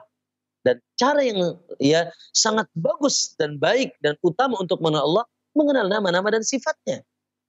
Karena semakin kita mengenal Allah dengan nama dan sifatnya, semakin kita akan mencintainya, semakin kita akan takut kepadanya. Naam, subhanallah. Maka di sini sekali lagi perlu seimbang. Ya, tumbuhkan rasa cinta sehingga subhanallah ketika disebut wa idza dzukirallah wajilat qulub. Ketika disebut nama Allah bergetar hatinya karena kerinduan yang sangat dahsyat. Nanti insya Allah dalam pembahasan ini akan ada pembahasan hati yang mencintai Allah, hati yang merindukan Allah, hati yang bertawakal kepada Allah. Nah, ini semuanya dalam rangka memupuk rasa cinta kita kepada Allah Subhanahu wa taala. Intinya bahwa ya perlu adanya keseimbangan, ya, yaitu antara khauf dengan roja dan mahabbah, yaitu takut, harapan dan cinta kepada Allah Subhanahu wa taala. Naam. Jazakumullah khairan Ustaz atas nasihat dan jawaban yang disampaikan. Barakallahu fiik. Demikian pendengar kita yang dari Jambi. Jazakumullah khairan. Kami angkat pertanyaan selanjutnya masih dari pesan singkat dari pendengar kita, Ibu Ida di Sumatera Barat. Assalamualaikum warahmatullahi wabarakatuh. Ustadz, apakah meminta tolong kepada manusia akan dapat mengurangi kesempurnaan tauhid seorang hamba? Mohon penjelasannya, jazakallah khair. Barakallahu fiik. Pertanyaan yang sangat bagus. Ya, Ibu yang di sana, semoga Allah Subhanahu wa taala memberkahi Ibu dan kita semuanya. Nah, meminta pertolongan namanya isti'anah, meminta pertolongan, ya. Ada meminta pertolongan tentu saja yang diharamkan, yang dikategorikan syirik apabila meminta pertolongan kepada ya makhluk dalam perkara-perkara yang tidak mampu dilakukan oleh makhluk. Minta tolong agar diluaskan rezeki, diangkat derajat, minta tolong agar dihapus dosa. Nah, itu hanya hak prerogatif Allah. Ya, disehatkan badan, ya, atau meminta tolong kepada makhluk-makhluk gaib. Contoh kepada jin, kepada malaikat, kepada nabi, kepada orang-orang soleh yang sudah wafat, ya, orang yang sudah wafat meninggal dunia, ya, maka ini adalah kesyirikan. Bahkan termasuk syirik besar, yang harus kita tinggalkan. Adapun meminta tolong kepada makhluk dalam perkara-perkara yang mampu dilakukan oleh makhluk, ya, dan kita pun itu menganggap hal itu perkara yang biasa, maka hukum asalnya boleh. Hukum asalnya boleh. Contoh misalkan, ya, seseorang minta tolong kepada tetangganya karena misalkan hari ini tidak ada uang, akhirnya dia minta tolong untuk agar bisa meminjamkan hutangnya. Atau misalkan minta ke seseorang, dikejar oleh maling lalu minta tolong sama polisi. Ya, atau mungkin kita, ya, dalam keseharian kita banyak interaksi-interaksi yang kita minta tolong kepada saudara kita.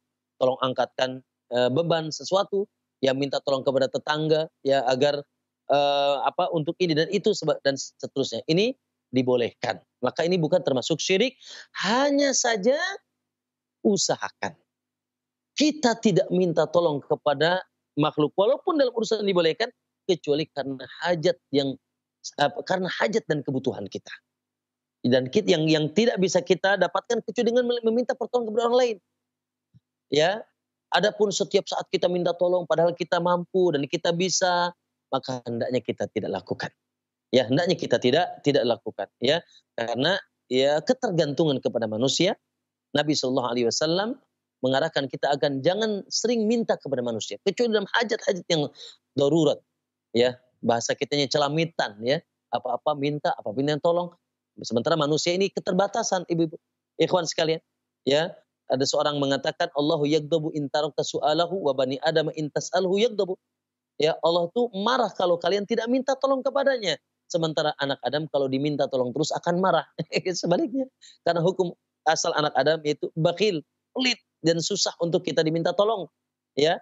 Nah, maka biasakan tidak meminta tolong, ya, kecuali dalam urusan yang mampu dilakukan oleh manusia dan tidak minta tolong kecuali dalam hajat-hajat kita yang memang tidak bisa kita dapatkan hajat tersebut, sementara kita sangat hajat, sangat membutuhkannya, kecuali dengan pertolongan orang lain. Kemudian ma'asyiral muslimin, tentunya perlu kita yakini juga bahwa, ya, pertolongan yang kita dapatkan dari saudara kita hakikatnya adalah dari Allah Subhanahu wa taala. Tetap menggantungkan hatinya kepada Allah. Iyyaka nasta'in, hanya kepadamu kami meminta pertolongan. Makanya kata Nabi, ud'ullah walau min syiraki na'lik. Mintalah kepada Allah, ya, walaupun dari sendalmu yang putus. Ya, maka gantungkan hati kita kepada As-Samad. Tempat kita bergantung, iyyaka nasta'in, hanya kepada yang kita bergantung, yaitu minta pertolongan. Maka tentunya hati kita tetap kita luruskan, ya, hakikat yang mendatangkan pertolongan tersebut hanya Allah Subhanahu wa taala, adapun makhluk hanya sekedar sebab saja. Lalu tidak lupa ketika ada seseorang yang mau nolong kita, kita mengucapkan minimal jazakumullah khairan, ya, ucapan terima kasih. Kalau kita bisa balas dengan yang sama, alhamdulillah. Man shana ilaikum ma'rufan fakafi'u. Apabila ada seseorang melakukan kebaikan kepada kita, maka kita balas. Ya, kalaupun tidak bisa membalas yang semisalnya minimal, yaitu mendoakan dia sampai betul-betul kita yaitu sudah merasa telah membalasnya. Dan ketika kita mengucapkan jazakumullah khairan, kata Nabi, maka dia cukup telah mendoakan dengan yaitu doa yang baik kepada yang memberikan pertolongan atau kebaikan kepadanya. Wallahu a'lam. Naam. Jazakumullah khair atas nasihat dan jawabannya Ustaz atas pertanyaan yang disampaikan. Demikian pendengar kita yang bertanya di Sumatera, barakallahu fiik. Demikian pembahasan atau pertanyaan yang bisa kami ajukan di kesempatan sore hari ini karena keterbatasan waktu yang ada, dan sebagai ikhtitam atau kesimpulan dari kajian kita di sore hari ini, silakan Ustaz. Assalamualaikum akhina ihsan dan ikhwah di Roja dan seluruh kaum muslimin yang dimuliakan Allah Ta'ala. Nah, maka insyaallah sudah jelas, ya, bahwa perkara yang terutama dalam jiwa kita yang harus bersih dari noda-noda, dan noda yang paling tertinggi adalah syirik, ya, kemudian kebid'ahan, ya, kemudian kemaksiatan, mengikuti syahwat dan hawa nafsu. Naam, maka betul-betul harus kita sucikan. Karena hati merupakan sumber kebahagiaan dan kebaikan dan sumber keselamatan kita dunia dan akhirat. Ya, maka Allah katakan, qad aflaha man tazakka, sungguh bahagia orang senantiasa mensucikan jiwanya, tazkiyatun nufus. Nah, dari apa? tentunya yang perkara yang paling utama untuk hati kita bersih darinya, yaitu dari kesyirikan. Dengan senantiasa mentauhidkan Allah Subhanahu wa taala. Menjadikan Allah satu-satunya zat yang kita bersambung hati kita hanya dengan Dia. Ya, kita bersihkan dari noda-noda kesyirikan. Kita tidak menyembah kecuali kepada Allah. Ya, kita tidak menghambakan diri kecuali kepada Allah. Tidak sujud, tidak ruku, tidak meminta, tidak menyambat-nyambat nama kecuali nama-nama Allah. Ya, tidak menyembelih, tidak bersumpah. Nah, dan kita isi hati kita dengan penuh cinta dan tawakal dan takut kepada Allah Subhanahu wa taala. Insyaallah dengan itu kita menjadi hamba yang sempurna, ya, sehingga dari hati yang bersih akan muncul amalan yang bersih, dari hati yang jernih akan muncul yaitu jasad yang senantiasa bergerak untuk menuju Allah SWT dengan sempurna. Wallahu a'lam. Semoga pembahasan ini manfaat bagi kita, dan semoga Allah memberikan kita ilmu manfaat, dan semoga Allah memberikan kita pahala dari kajian kita, dari yaitu proses menuntut ilmu kita di sore hari ini. Naam, dan Allah mengangkat derajat kita semuanya. Wallahu taala a'lam. Wassalamualaikum warahmatullahi wabarakatuh.